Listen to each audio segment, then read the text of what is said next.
क्या हो गया? क्या मोबाइल करते हैं पंडित जी कुछ क्या मोबाइल भगवान की जय। कहते हैं कार्तिक मास के शुक्ल पक्ष की द्वितीया तिथि को सायंकाल को यमराज का पूजन करना चाहिए। सुबह उठकर स्नान आदि से निवृत्त होकर यमुना नदी में जाने, यमुना नदी में स्नान कर से पुरुष यमलोक को नहीं पहुंचता है। कार्तिक मास में शुक्ल पक्ष की द्वितीया को यमुना के साथ यमराज पूजे जाने पर और भोजन कराए जाने पर यमलोक में रहने वाले यमराज के दास सब संतुष्ट हुए। इस प्रकार से सारे पापों से मुक्त हुए, उसने खुशी मनाई गई, उत्सव किए गए। इस कारण तीनों लोगों के अंदर यम द्वितीया प्रसिद्ध हो गई। इस द्वितीया को भैया दोज भी कहते हैं। इस दोज को अपने घर में भोजन नहीं खाना चाहिए, प्रेम पूर्वक बहन के द्वारा बनाया हुआ भोजन खावे तथा विधि पूर्वक बहन को दान प्रदान करें। सोने के अनुसार कीमती वस्त्रों से सत्कार से पूजन करें और यदि बहन ना होवे तो गुरु की कन्या को देना चाहिए। ये राजना भाइयों की आयु बढ़ाने के लिए बहन के साथ में 8 चिरंजीवों का पूजन करें। पहले भाग में मार्कंडेय का, हे महाभाग, जिस प्रकार से 7 कल्प तक आप जीवित रहते हैं उसी प्रकार से मेरा भाई भी आयुष्मान होकर जीवित रहे। 8 चिरंजीवी कहते हैं मार्कंडेय, बलि, व्यास, मुनि हनुमान, विभीषण, द्रोणाचार्य, अश्वत्थामा, परशुराम। इनका पूजन चंदन, अक्षत, पुष्प आदि से करना चाहिए। बंधु को बुलाकर पहले मंत्रोच्चारण करके रोचन और चावल आदि लगावे। आरंभ करते हैं जब तक सूर्य चंद्रमा भूमि सागर वेद पुराण तब सत्य ब्रह्मा विष्णु शिव देवता मुनि धर्म आदि सब पृथ्वी पर हैं तब तक बंधु की संतान चलती रहे। इस प्रकार के मंत्र का उच्चारण करके बंधु के मस्तक पर तिलक लगावे, तत्पश्चात भोजन करना चाहिए। इस प्रकार करने से सारे वर्ष भाई प्रसन्न रहता है, भाई के सारे रोग की शांति पहुँचे का संकट दूर हो। राजा पृथ्वी कहते हैं, हे नारद मुनि जी, सत्य सत्यवान करो कि श्रेष्ठ में श्रेष्ठ तीर्थ कौन सा है। नारद जी कहते हैं, हे राजन, परम गुप्त धर्म सुनो, यह सिद्धि देने वाला है, बुरे स्वप्नों का विनाशक है, सब पापों को नाश करने वाला ता कल्याणकारी है, प्रतिदिन ऋषियों से सुने जाने योग्य, दुष्ट ग्रहों को शांत करने वाला और रोग को शांत करने वाला ता आयु को बढ़ाने वाला है। गंगा ता यमुना के संगम के तीर्थ को श्रेष्ठ बताते हैं। पुण्य की अपेक्षा करने वाले मुनि ता मनुष्य लोग ब्रह्मादि देवता सफेद काले पानी ऐसे तीर्थ का सेवन करते रहते हैं। पुण्य रूपी गंगा जो विष्णु भगवान के चरणकम से निकली है वह सूर्य कन्या यमुना इन दोनों का संगम श्रेष्ठ है। गंगा सभी पापों की विनाशक है, सारी नदियों में श्रेष्ठ है, केवल याद करने से ही संकट दूर करती है। पृथ्वी पर जितने भी तीर्थ हैं उनके अंदर प्रयाग सबसे अधिक पुण्य को बढ़ाने वाला है। ब्रह्मा जी ने प्रयाग के अंदर विष्णु भगवान की पूजा की, ऋषि मुनियों ने यह किए। सारे तीर्थों के अभिषेक का पुण्य गंगा नदी की एक बूंद के 16वें भाग की बराबरी भी नहीं कर सकता है। गंगा के अंदर स्नान करने से बहुत पुण्य होता है। गंगा का स्नान देवताओं को भी अप्राप्य है। यह स्नान विष्णु भगवान की सारूप्य मुक्ति को दायक है।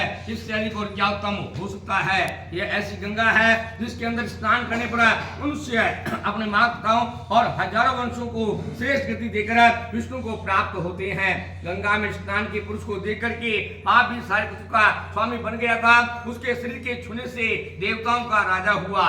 सद्धर्म का उपदेश करने वाले याग की धूल, गंगा की रेत, तुलसी के स्थान की मिट्टी, गंगा और तुलसी की भक्ति से स्वर्ग की प्राप्ति होती है। ये राजा गंगा जी का महात्म्य विष्णु भगवान आप सैकड़ों वर्षों के अंदर नहीं कह सकते तो दूसरे दिन क्या कहेंगे। संसार माया से शीघ्र मोहित हो जाता है। गंगा के नाम का उच्चारण, तुलसी की पूजा संसार के सारे बंधन को काटती है। जो पुरुष 12 कोस तक गंगा की यात्रा करे वह सीधा वैकुंठ को जाता है। इस प्रकार से माघ मास के इत्यादि के अंदर महापुण्य को देने वाली गंगा जी दूसरी नदियों में पहुंचकर सारे संसार को पवित्र करती है। या मनुष्य जगत माता जगत को पवित्र करने वाली गंगा का सेवन स्नान के द्वारा नहीं करता तो यह बड़ी आश्चर्यजनक बात है। जो सदैव काशी को याद करते हैं वे भी पाप छुटकारा पाए, देवताओं के समान रहते हैं। जो पुरुष काशी से 100 योजन की दूरी पर बैठा हुआ भी काशी जी को याद करता रहे तो पाप के भी पापों के बंधन में नहीं पड़ता। मरते समय भी जो मनुष्य काशी जी को याद करता है तो सारे पाप समूह युक्त होकर भी छोड़कर सबको प्राप्त करता है। काशी को याद करने से मनुष्य यमलोक आदि के अंदर राजा होता है। वाराणसी का बहुत महत्व वर्णन करते हैं। माघ मास के अंदर मकर सूर्य में गंगा अपने स्नान करने वालों तथा जल पीने वालों को पुण्य प्रदान करती है, सारे लोगों को हिंद रूप में पहुंचाती है। हरि का रूप लिंग के अंदर है, लिंग ही हरि के अंदर रहता है। इनके अंतर में समझने वाले को पाप लगता है। विष्णु भगवान ही ब्रह्मा का रूप है, विधाता बनकर संसार की रचना कराया करते हैं। जो कोई पुरुष ब्रह्मा विष्णु महेश के अंदर कुछ न कुछ अंतर समझते हैं, वे तब तक नरक में वास करते हैं जब तक सूर्य चंद्रमा सितारे चमकते हैं। जो पुरुष इन तीनों को एक ही शक्ति स्वीकार करता है, कोई भेद ब्रह्मा विष्णु शिव में नहीं समझता, वह शास्त्र में लिखा है सुख पूर्वक श्रेष्ठ गति को प्राप्त होता है। वाराणसी में ज्योति रूप एक लिंग विद्यमान है, मनुष्य उसके दर्शन करने से परम ज्योति को प्राप्त हो जाता है। जिस पुरुष ने वाराणसी में परिक्रमा करी उसने उतना पुण्य प्राप्त की जितना तमाम संसार के सातों महाद्वीप की परिक्रमा करने से प्राप्त होता है। नर्मदेश्वर, शालिग्राम, मिट्टी, पत्थर की लिखी शिव की मूर्ति और विष्णु भगवान की मूर्ति श्रेष्ठ होती है। जिसकी श्रद्धा पुराण को सुनने और पढ़ने में होती है उसको उतना पुण्य मिलता है जितना गंगा स्नान करने से प्राप्त होता है।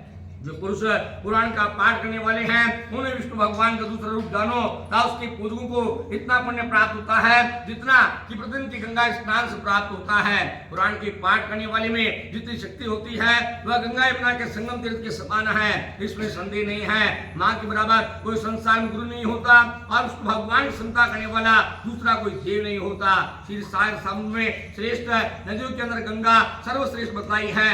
पाप रूपी घने जंगल को भस्म करने के लिए गंगा जी का केवल जो नाम पुकारता ही है वह दावनल का कार्य करता है। मनुष्य को अपनी पूरी चेष्टा से गंगा जी की सारे व्रत से पूजा करनी चाहिए। यह संसार के रोगों का नाश करने वाली है। वह पुरुष बिल्कुल पतित तथा भ्रष्ट है जो कि गायत्री और गंगा जी का सेवन नहीं करता है। ये दोनों पाप से मुक्ति करने वाले हैं। एक तो गायत्री जी वेदों की जननी है, दूसरा गंगा जी संसार की जननी है, सारे लोगों के पाप की विनाशक है। महाभागिनी गंगा जी पापों के नाश करने वाली है। सारों में यही ख्याति है। बड़े आनंद की बात है।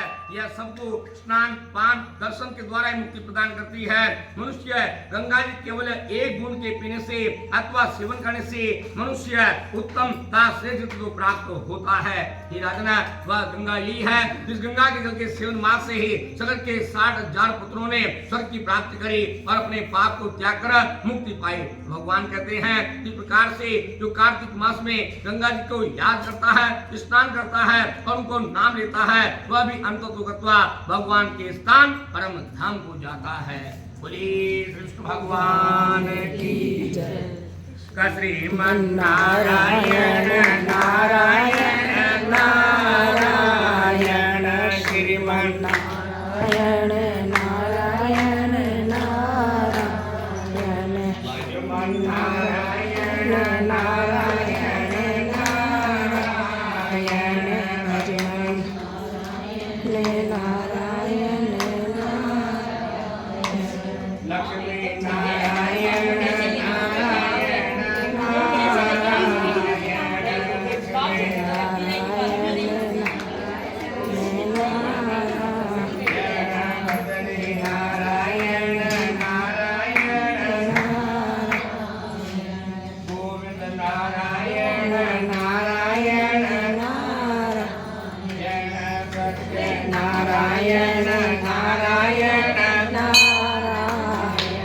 श्रीमन नारायण नारायण नारायण भजमन नारायण नारायण नारायण।